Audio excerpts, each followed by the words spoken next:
선형객체를 그려봅니다. 먼저 선을 그릴 때 단축키 L과 엔터 이렇게 단축키를 기억해야 될 수도 있고요. 이 홈패널에서 가장 많이 쓰는 것들이 있다고 했잖아요. 자, 선도 있습니다. 선을 마우스로 클릭해요. 지금 이렇게 선을 클릭하고 한 지점을 누르고 그 다음 지점을 또 클릭해서 이렇게 선들을 그립니다. 그러면 이렇게 정확하지 않은 값으로 그릴 수도 있지만 다시 선을 그릴 때 오른쪽으로 직각으로 가고 싶다. 그러면 Shift를 누를 수 있어요. Shift를 눌러서 가고 또 Shift를 눌러서 이게 직선의 선을 그릴 수도 있습니다. 이건 직선을 Shift로 제어할 수도 있고요. 우리 펑션 키 F8이 직교에 대한 거였어요. 그럼 F8을 키보드로 제가 누르면 이렇게 직교가 고정값이 되고 다시 풀면 이렇게 자유지점으로 갈 수 있습니다. 그리고 이전 시간에 보신 절대좌표, 상대좌표로 그 값을 입력하게 되고요.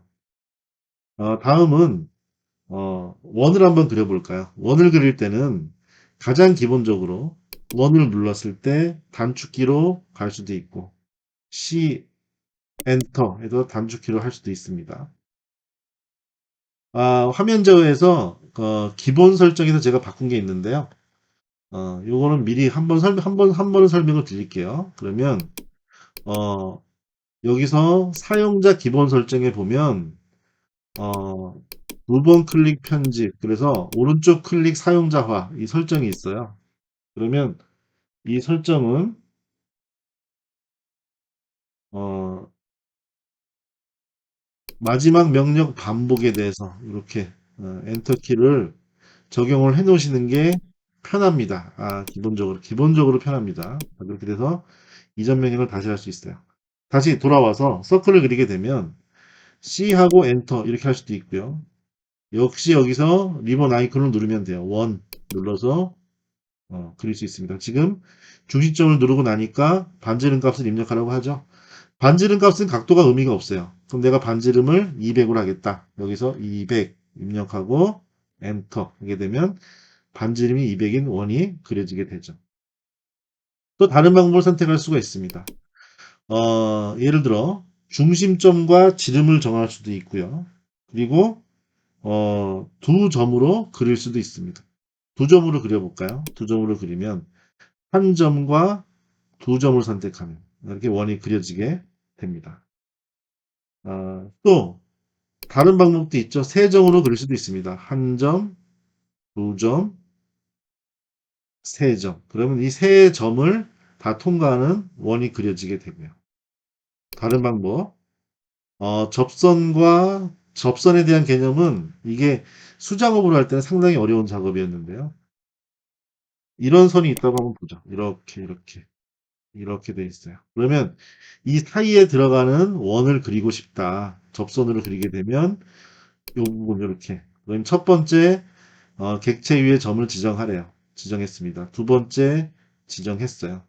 그다음에 반지름을 얼마로 할까요? 그러면 100으로 한번 해보겠습니다. 그럼 반지름이 100인 원이 정확히 접선으로 한 점으로 만나는 선이죠. 접선으로 해서 그려지게 됩니다. 다음은 이제 원과 비슷한 호가 있어요. 호를 선택하면 호의 시작점, 호의 두 번째 점, 호의 세 번째 점. 역시 이런 식으로 될 수 있어요. 그래서 이 직접 이렇게 그리는 경우가 사실 많진 않아요. 그런데 기본적인 좌표계 이해하고 좌표계를 잘못 이해하면은 도면 자체가 되게 복잡하고 또 오류가 생길 수가 있습니다. 그리고 모서리가 안 만나게 되면 해치도 안 되고 그렇게 되니까 이런 원과 호 그리는 거 다 한번 해보시고요. 오히려 이렇게 하나하나 그리는 것보다 더 많이 그리는 사례, 네, 직사각형, 단축키 R, E, C 이렇게 됩니다. 여기서 보면 이 화면에 나와 있어요. 펼쳐보면 직사각형 두 점을 가지고 이렇게 박스를 그리게 되죠. 박스를 그릴 일이 많다 보니까 그런 기능이 있습니다. 그리고 또 유용한 기능 중에 하나가 어떤 주기 마크 번호할 때 폴리곤 기능이 또 있어요. 폴리곤 누르게 되면은 면의 수를 몇 개로 할 거냐? 제가 8로 한번 해보겠습니다. 8, 엔터. 폴리곤의 중심점 임의의 점 마우스 왼쪽으로 찍어요. 그래서 원에 내접할 거냐 외접할 거냐 내접하겠다. 반지름을 얼마? 300. 그러면 300인 동그라미 원에다가 내접하는 팔각형이 자동으로 그려지게 됩니다.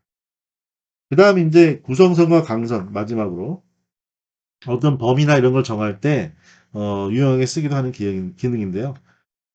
X라인인데 단축키를 XL 이렇게 한번 이렇게 돼 있습니다. XL 하고요. 한 점과 두 점을 찍으면요. 끝이 없는 무한대의 선이 그려집니다. 네. 그래서 이렇게 끝이 없어요.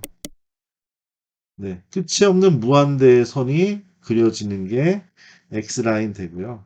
그리고 광선에 대한 부분 R, A, Y, 레이 하게 되면요. 시작점에서 시작하고 그 방향을 가지면 양쪽 방향으로 끝이 없는 게 아니고 그 지정한 방향으로 끝이 없는 이런 선이 그려지게 됩니다. 네, 이래서 이런 방향으로 범위나 구획을 할 때 일단 그려놓고 필요한 부분을 잘라서 이렇게 편집하게 됩니다.